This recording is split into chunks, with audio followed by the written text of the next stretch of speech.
Hi everyone, welcome to WP Pocket.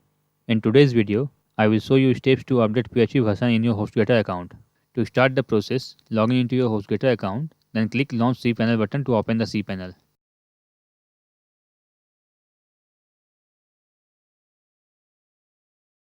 Now scroll down to the software section, then click on the PHP selector button. Now here you can select the website for which you want to update the PHP version. Then just select the PHP version and click Update. By clicking the Update button, this will update the PHP version for all your website. But if you want to update the PHP version of your add-on domain, then select the folder of your add-on domain.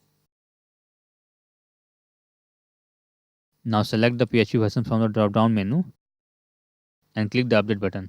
It will update the PHP version in few seconds. I hope you found this video helpful. Thank you for watching WP Pocket.